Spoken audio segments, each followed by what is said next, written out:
Okay, we have all been there. You know that feeling, right? You're face to face with someone who is just completely furious. What do you even do in that moment? Well, today we're going to break down a total masterclass in de-escalation, step by step. By the end, you'll have a toolkit you can use in pretty much any high-stakes situation. So let's dive right in. And it's a really tough question, isn't it? Because when that anger just erupts, our first instinct is almost always to fight back, right? To defend ourselves, argue our point, or maybe just get out of there. But what if there was a better way? A structured method to actually turn down the heat and get to a real solution? Well, that's exactly what we're going to uncover here. So let's set the scene. Picture this, a hospital ward. We have a patient's relative who is just at their breaking point. Their dad is in pain, they feel totally ignored, and the doctor, the one who was supposed to be there at 9 a.m., it's now 11:30 and he's still a no-show. You can feel the tension, right? And listen, this isn't just a hospital story. It's a story that I think we can all relate to. That feeling of being powerless and completely, totally unheard. And this right here, this is the absolute key to understanding what's going on. For the relative, this isn't just some small complaint about the time. No, this is a battle. They're in full-on protection mode, trying to defend a loved one from a system they feel is failing them.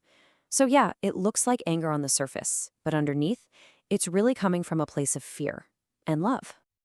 Okay, so now let's flip the script and look at it from the other side. What's the nurse's goal here? It's not to win an argument, it's not to prove the relative wrong, it's simply to de-escalate. And the only tools she has to bring that temperature down, empathy and active listening. This is that classic moment where raw, hot emotion clashes with a calm, strategic response. And boom, there it is, the explosion.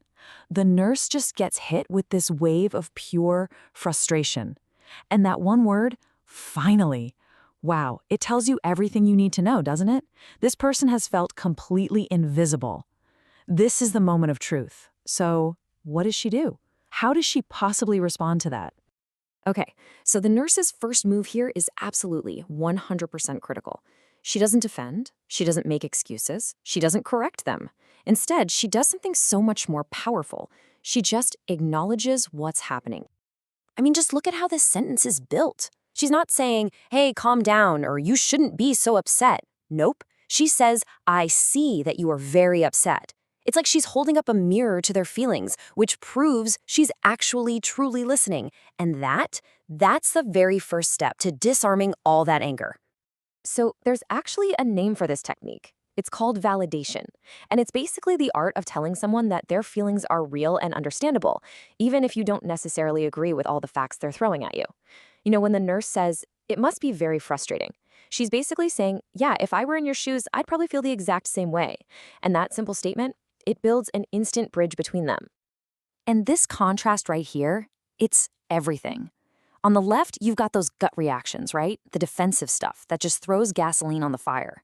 It's all about me, my excuses, our reasons. But look at the right. The nurse's approach is all about you and your feelings. Do you see that shift? It is a complete and total game changer.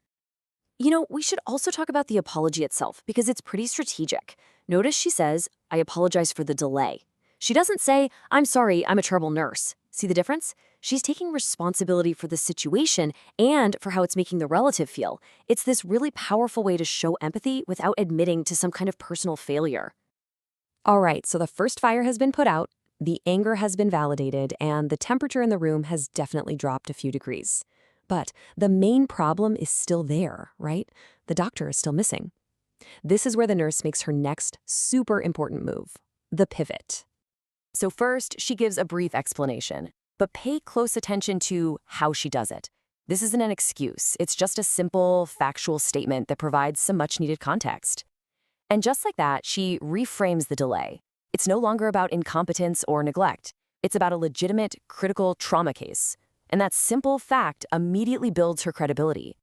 And this leads us straight to the core of the pivot, which is a technique called, you guessed it, redirecting. Look, the nurse knows she can't just snap her fingers and make the doctor appear.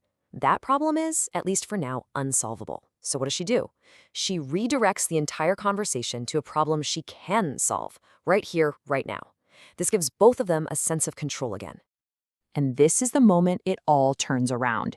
It's a massive shift from here's what we can't do to here is what I can do. When she says, I am fully authorized, she's not just stating a fact, she's establishing her competence and offering an immediate, concrete solution. In that one sentence, she turns the relative from a helpless, angry bystander into a partner in their dad's care. Okay, so the anger has been diffused and a real solution has been offered. But we're not quite done.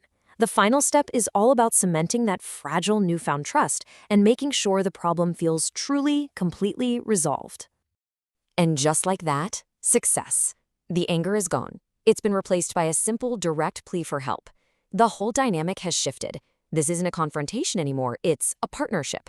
The relative's goal, to help their dad, is now perfectly aligned with what the nurse is about to do. But the nurse knows she's not quite done. She uses one final brilliant technique, and it's called closing the loop. Now, this is so important. It's basically making a promise for a future action that guarantees the person won't feel ignored or abandoned all over again. It's what stops that anger from just flaring right back up later. I mean, this is a textbook example. It's not some vague promise like, oh, I'll check on it later. No, it's a specific, measurable promise. Once X is done, I will then do Y. This tells the relative that their original concern, where's the doctor, hasn't been forgotten. It's going to be followed up on. And with that, trust is officially rebuilt. So really, what we've just watched is a masterclass in navigating a really, really difficult conversation. So let's boil it all down into a simple, actionable toolkit that you can actually remember and, use in your own life. All right, here it is, your 5-step method. Step 1, validate their emotion. Just start with, I can see you're upset. Step 2, apologize for the situation, not for yourself. Step 3, explain what's going on, but don't get defensive. Keep it brief. Step 4, redirect. Shift the focus from what you can't do to what you can do right now. And finally, step 5, close the loop with a rock-solid specific promise. That's really it. 5 simple steps that take you from conflict to collaboration. And obviously, this toolkit isn't just for nurses in hospitals. I mean, think about it for a second. A frustrated customer on the phone. A tough disagreement with a family member. A tense meeting at work.